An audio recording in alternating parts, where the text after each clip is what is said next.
बघितलं ओली भेळ बनवलेली आहे आज, खूप मस्त झालेली आहे।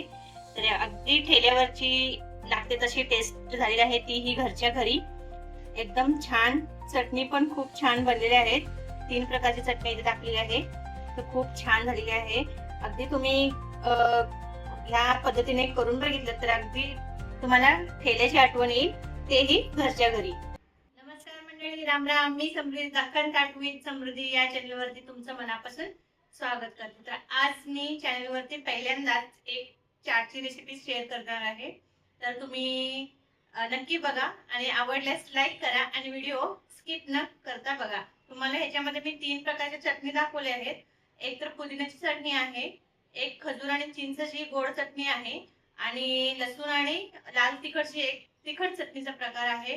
तर तुम्ही ह्या चटण्या सविस्तर कृती दिलेली आहे, तुम्ही जरूर बघा। आणि ही जी गोड चटणी आहे ना, ती तुम्ही पाणीपुरीसाठी सुद्धा यूज करू शकता। कोणत्याही चाटच्या रेसिपीमध्ये तुम्ही या चटणीचा उपयोग करून मस्त उत्तम प्रकारचा चाट बनवू शकता। तर चाटच्या प्रकारामध्ये मी आज भेळ बनवलेली आहे, खूप छान लागते। अगदी जी आपण चौपाटीवर खातो, ठेल्यावर खातो बाहेर जाऊन, तशीची तशी होते, त्यापेक्षाही छान लागते टेस्टसाठी। तर तुम्ही नक्की बघा आणि एकदा करून बघा आणि व्हिडिओ आवडल्यास लाईक करा आणि चॅनलला सबस्क्राईब करायला विसरू नका। चला तर मग आता किचन मध्ये जाऊया आणि भेळ कशी बनवली आहे मी ते तुम्ही नक्की बघा। बघितलं का तयारी आपली? तर आपली भेळीसाठी जे काही साहित्य लागतं त्याची पूर्ण तयारी झालेली आहे। तर तुम्ही बघू शकता इथे एकदम किचन भरलेलं आहे साहित्याने। तर बघू शकता तुम्ही इथं चिरमुरे घेतलेले आहेत, म्हणजे कुरमुरे भेळीसाठी मेन साहित्य आहे ते आपलं। तर गोड चटणीसाठी घेतलेली आहे इथं भिजलेली खजूर, चिंच आणि गूळ चिरलेला आहे। हे 1 तास भिजत ठेवा आधी पाण्यामध्ये, म्हणजे चटणी मस्त मिक्सरला फिरवताना छान स्मूथ होईल। तर इथं मी लाल लसूण चटणीसाठी लाल तिखट घेतलेलं आहे आणि लसूण घेतली आहे, याची आपल्याला एक वेगळी लाल चटणी बनवायची आहे। आणि इथे चिरलेला टोमॅटो घेतलेला आहे एक चिरलेला कांदा, हिरवी मिरची, भाजलेल्या जिऱ्याची पावडर, काळं मीठ आणि इथं घेतलेली आहे पापडी, चिरलेली कोथिंबीर, फरसाणा, थोडासा बारीक शेव, भाजलेले शेंगदाणे आणि इथं घेतलेलं आहे आपली ग्रीन चटणी बनवायची आहे, म्हणून इथं कोथिंबीर, पुदिना आणि इथे हिरवी मिरची घेतलेली आहे आणि ही आपली ग्रीन चटणी बनवायची आहे पुदिन्याची। तर इथे टोटल आपले तीन चटणी तयार होतील आणि मग भेळ पटकन होऊन जाईल। तर सगळ्यात पहिला आपण काय करूया, गोड चटणी करायला घेऊया, कारण ही थंड झाल्यावरच आपल्याला भेळीमध्ये वापरू शकतो, म्हणून आपण आधी गोड चटणी करून घेऊया। तर गोड चटणीसाठी आपण इथे साहित्य घेतलेलं आहे, जितकी तुमच्याकडे चिंच असेल तितकीच खजूर घ्या आणि त्याच्यापेक्षा थोडंसं जास्त गूळ घ्या, कारण चिंच आंबट किती आहे यावर गुळाचं प्रमाण हे ठरतं। ठीक आहे, तर आता हे चिंच आपण आणि गोड चटणीसाठी इथं थोडीशी मी जिरा पावडर घेणार आहे आणि इथं काळं मीठ घेतलेलं आहे आणि इथं थोडंसं हे साधं मीठ आहे। तर आता सगळ्यात पहिले काय करूया, आपण हे चिंच आहे हे मिक्सरला वाटून घेऊया। इथं मिक्सरचं भांडे घेतलेलं आहे, तर याच्यामध्ये आपण ही चिंच घालून घेऊया।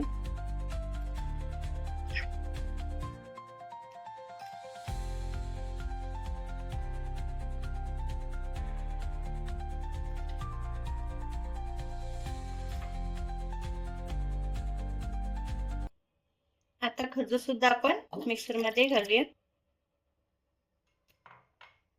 आता झाकण लावून ह्याची पेस्ट तयार करून घेऊ। आपली चिंच वाटून झालेली आहे, चिंच आणि खजूर। तर आता काय करूया, हे गाळणीतून गाळून घेऊया, कारण चिंचेमध्ये काड्या आणि चिंचुके सुद्धा असू शकतात, मग ते आपल्या दाताखाली आलं की ते आपल्याला आवडत नाही, म्हणून काय करूया, हे आधी गाळून घेऊया। तुम्हाला कोणत्या भांड्यात गोड चटणी करायची आहे ना, त्याच भांड्यावर अशी चाळण ठेवा एखादी आणि मग हे वाटलेलं मिश्रण त्याच्यामध्ये ओतून घ्या, जेणेकरून आपल्याला मस्त असं गाळता येईल आणि काही कचरा अडकणार नाही त्याच्यामध्ये.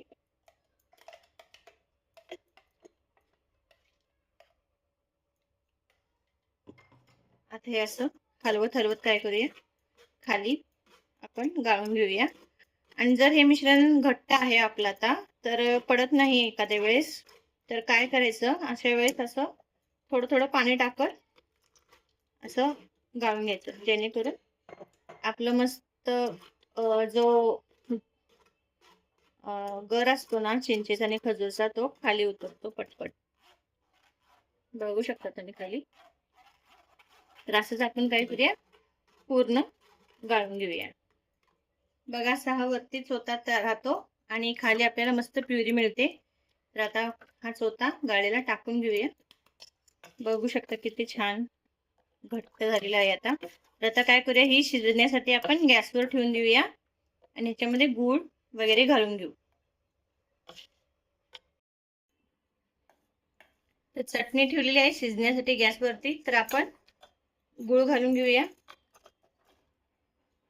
तुम्ही ही चटणी एकदा बनवलात ना, तर आरामात 1 ते 1.5 महिन्यात टिकून राहते. फक्त पूर्ण गार करायची आणि फ्रीज मध्ये ठेवून द्यायची, अजिबात खराब होत नाही. तर गूळ घातलेला आहे. आता घालूया लाल तिखट. इतक्या चटणीसाठी मी 1 ते 1.5 चमचा लाल तिखट घालते. अर्धा चमचा जी भाजलेले जिराची पावडर, थोडस काळं मीठ आणि थोडस आपलं रेग्युलर वालं मीठ चवीनुसार घालायचं आहे. तर आता हे मिक्स करून घेऊया. चटणी पूर्णपणे तयार होण्यासाठी 7 ते 8 मिनिट लागतात.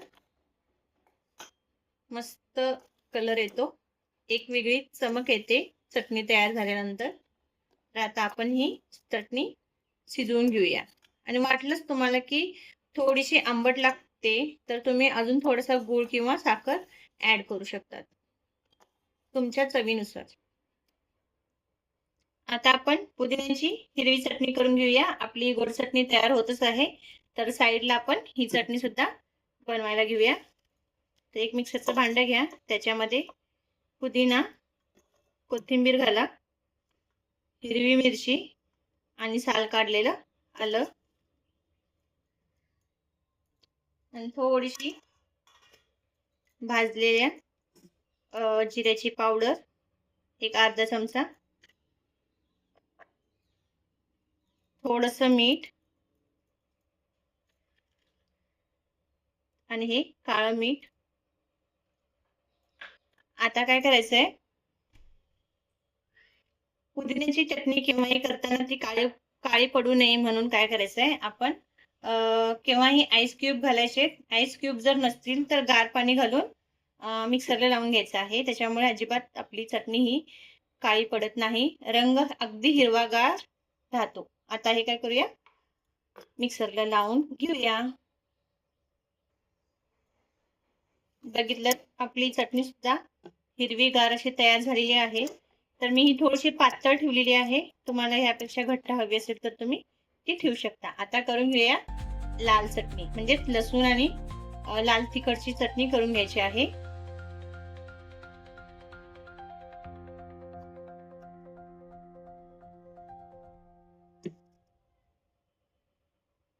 तर मिक्सरच्या भांड्यामध्ये आपण काय करूया, लसूण घालूया. लसूण,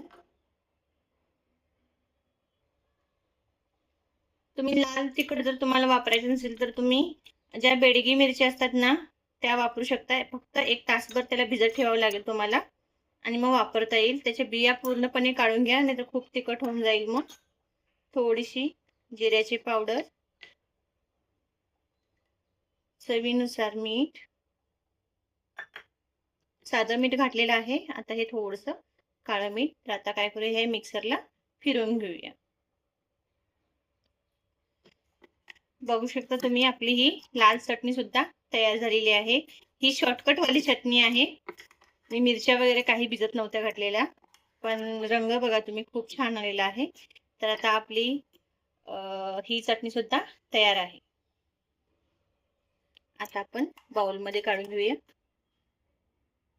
चटणी बनवण्यासाठी मी फक्त अर्धा कप पाणी वापरलेलं आहे.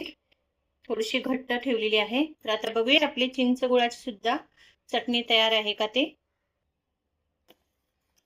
बघा कलर चेंज झालेला आहे ना, चमकते. आपली चटणी तयार झालेली आहे. कसं ओळखायचं की एक अशी वेगळी शाईन येते चटणीला, तुम्ही बघू शकता.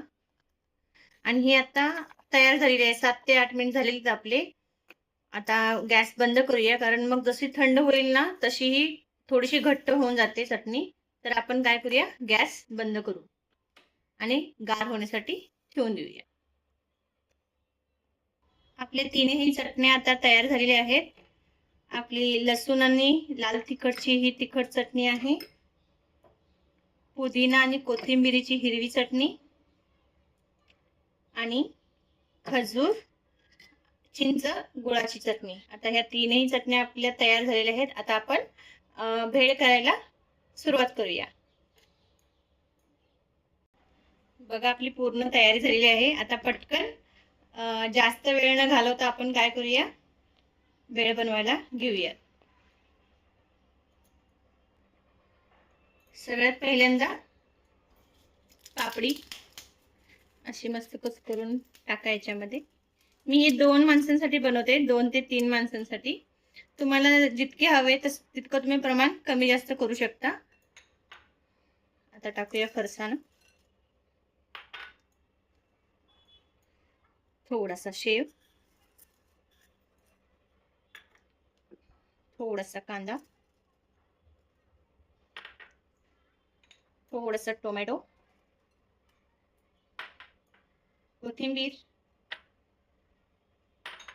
भाजलेले शेंगदाणे. तुम्ही भाजले शेंगदाणे, चणे, फुटाणे काही पण वापरू शकता. थोडीशी हिरवी मिरची, थोडंसं काळं मीठ, थोडासा चाट मसाला, थोडीशी लाल चटणी, पुदिन्याची चटणी आणि आता गोड चटणी. आता हे सर्व साहित्य घातलेलं आहे. तर आता एकदा आपण मिक्स करून घेऊया.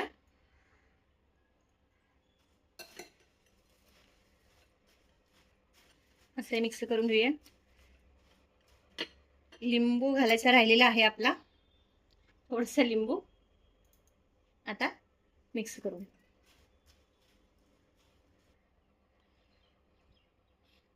आपली भेळ व्यवस्थित मिक्स झालेली आहे. आता प्लेटिंग करून घेऊया.